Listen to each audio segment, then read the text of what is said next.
Voltamos, Brasil! Olha só, agora vamos falar com o doutor Márcio Alberto, cirurgião vascular, angiologista, trombose. Saiba os fatores de risco. Bem-vindo, tudo bom?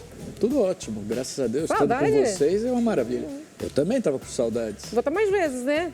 Vou falar um pouquinho sobre você, doutor. Formado em 1985 pela Faculdade de Medicina da Universidade de São Paulo, residência médica em cirurgia geral vascular no Hospital das Clínicas, título especialista pela Sociedade Brasileira de Angiologia, tá? E cirurgia vascular. Para abordar esse tema, que é muito sério, viu, gente? Associados à trombose, compreender os fatores que demandam a nossa atenção. A gente pode ter um bate-papo bem esclarecedor. Doutor, quais são os fatores mais comuns, o que leva uma pessoa a ter uma trombose, o porquê? Isso é genético, é hereditário, não é? Bom, antes da gente falar um pouquinho desses detalhes, vamos explicar para o público o que é uma trombose. A trombose é quando ocorre a formação de um coágulo dentro de um vaso sanguíneo. A coagulação, na verdade, ela é um mecanismo de defesa para nós nos protegermos de sangramentos.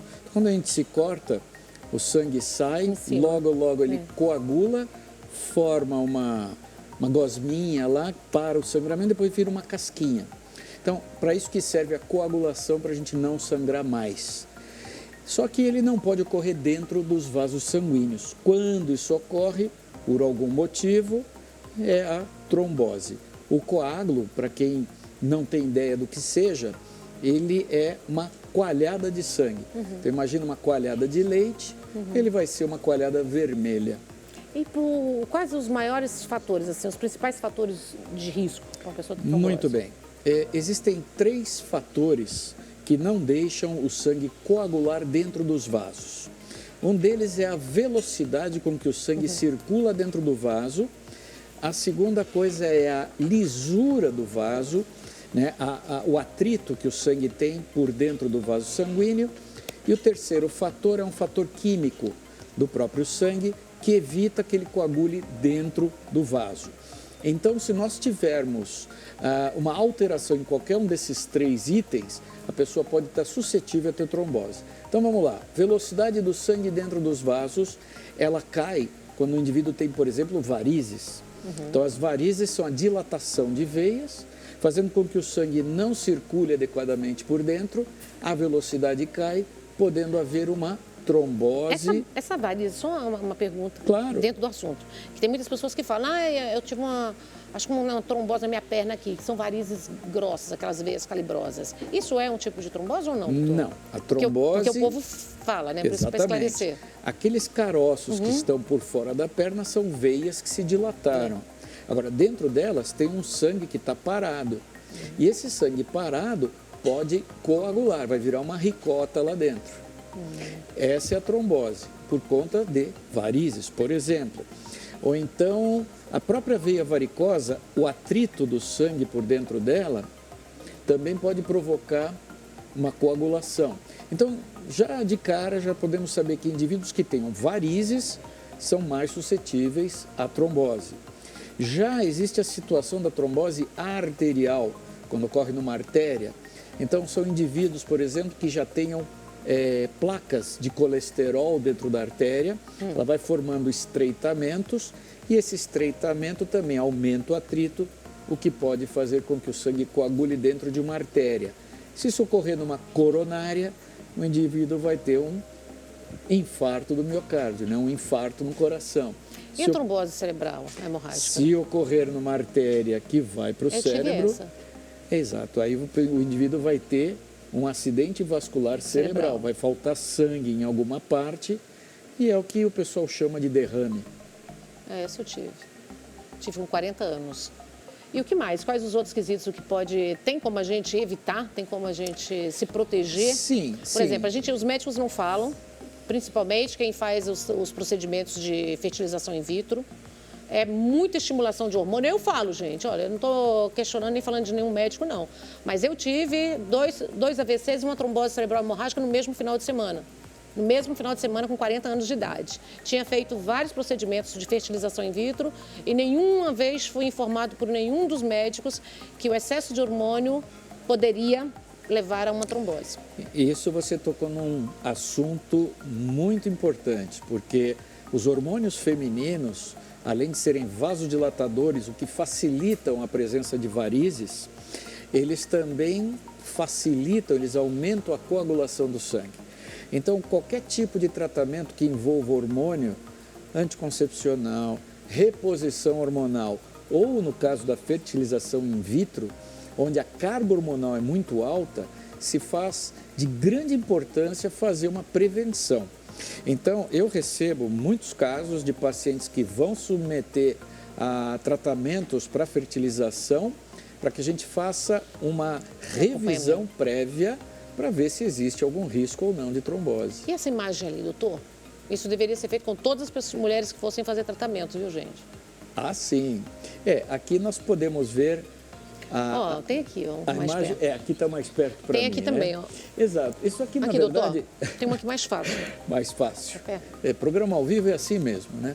Então, aqui nessa imagem, nós podemos ter uma ideia, primeiro, de como se faz a circulação do retorno venoso. Então, aquela veia que está mais à esquerda, vocês podem ver que existe uma válvula um pouquinho acima da setinha branca, uma valvulinha, né? Ela abre, o sangue passa, quando ela fecha, o sangue não volta. Isso ocorre principalmente na região da barriga da perna, que é quem bombeia o sangue para cima. Mas se o indivíduo tiver varizes ou algum outro problema que o sangue não consiga circular adequadamente, é o caso, por exemplo, de voos longos, que fica muitas horas sentado, parado, o que vai acontecer é que o acúmulo de sangue vai formar aquele coágulo, aquela coalhada na veia, formando o que a gente chama de trombose. E a última imagem à direita já é uma complicação da trombose, que é uma situação gravíssima, que é quando se solta um pedaço daquele coágulo e ele viaja pelo organismo, indo impactar no pulmão. É a famosa embolia pulmonar, que pode ser fatal. Ô, doutor Márcio, quais os cuidados, então, no avião? Você vai fazer uma viagem, principalmente agora final de ano, né? Uma viagem longa. A pessoa que, por exemplo, já teve algum problema de saúde, ou até quem não teve, mas que pode fazer com alguns cuidados. Os problemas circulatórios em voos longos são mais comuns do que se imagina. É que isso não é divulgado. Mas o fato de ficar parado muito tempo... Eu tive um cunhado que morreu no voo. Quando chegou do voo, teve embolia e morreu. Exatamente. Provavelmente ele desenvolveu uma trombose durante o voo. Foi. Existem outros conhecidos que já aconteceu isso também. Mas o indivíduo fica muito tempo sentado, não consegue se movimentar. Ah, mas só tem que andar pelo avião. Eu quero ver alguém conseguir ficar andando lá no corredor do avião e exercitar. Não consegue. Então, existem algumas prevenções para viagens longas. Primeiro delas, a meia elástica. Com suave pressão, né? Suave não. Compressão média? A meia tem que ser uma compressão média, né? de 20 a 30 milímetros de mercúrio. Não adianta chegar na farmácia e comprar aquela meia famosa na compressão média. Média. Tem que ouvir... Marronzinha. Não é tão feio assim, existem meias mais bonitas. bonita, até que o Silma usa quando viaja. Mas é importante. Mas quem tem que prescrever é sempre um cirurgião vascular, que ele sabe como orientar, sabe como explicar, como vestir e tudo mais. Então isso é muito importante. Agora, indivíduos que tenham riscos já inerentes às suas condições de saúde, então indivíduos com varizes, indivíduos com tratamento para câncer, ou que saíram de alguma cirurgia maior, mais invasiva, idosos, então pessoas de uma idade mais avançada.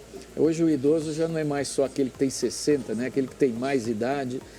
E muito importante também, obesidade. Tudo isso daqui são fatores grupos... que vai piorando, né? Exato, são grupos de risco para problemas em voos longos. Voos longos, entenda-se voos acima de 4 horas de tempo. Isso. Doutor, só uma pergunta aqui. Eu, como tive, né, eu tomo remédio, né, desde que eu fiz a cirurgia, e eu tomo aspirina Prevent. Eu escuto muitas pessoas que não tiveram problema falando, quando vou viajar 2 dias antes, eu tomo uma S antiga ou uma aspirina. O que você diz a respeito sobre isso? Então, a primeira coisa que eu digo é o seguinte, não tente se automedicar, porque a aspirina, conhecida como, vamos dizer, entre aspas, afinar o sangue, ela não age de um dia para o outro. Então, os indivíduos que tomam aspirina, né, o AS, ácido acetil salicílico, constantemente, eles já têm uma dose residual que fazem com que a coagulação seja um pouquinho mais baixa. Então, não adianta tomar 1 ou 2 dias antes uma aspirina e viajar. O meu conselho é converse com um vascular antes de viajar, aqueles que tenham risco. Então, indivíduos que já tiveram trombose, pessoas que tenham varizes e tudo mais. Porque existem meios de se prevenir uma trombose durante voos longos. Não adianta eu descrever todas aqui, isso acaba induzindo a automedicação. Mas é bom quando está viajando, pelo menos levantar e dar uma andadinha aí com a meia. Isso já ajuda fazer muito, alongamento, né? Tudo mais. E muito importante também em voos longos é a hidratação. Todo mundo acha que, não, eu vou tomar um whisky e vou dormir. O álcool, ele aumenta a desidratação e outra. A pressão na cabine do avião, ela é mais baixa do que a pressão aqui de baixo. Então, nós perdemos água, nós perdemos vapor de água, o que nos desidrata. Então é muito importante tomar muito líquido durante o voo. Doutor Márcio, uma honra tê-lo aqui. Poxa vida. A rede social, onde nós encontramos você? Bom, para quem tiver dúvidas, meu Instagram é o @livredevarizes. Né? Lá eu respondo todos os questionamentos. E tem o site também, que é o livredevarizes.com.br, e o meu Facebook. Obrigada. O que quiserem, eu estou à disposição. Próxima pauta, então, vamos falar sobre varizes, tá? Combinado? Vai ser um prazer. Uma honra. Sim, pelo menos a gente não fica com tanta saudade Não um é do verdade? outro. Combinado. Nós vamos para o intervalo comercial, um minutinho só, e a gente já volta com um desfile belíssimo para vocês. Um minutinho só.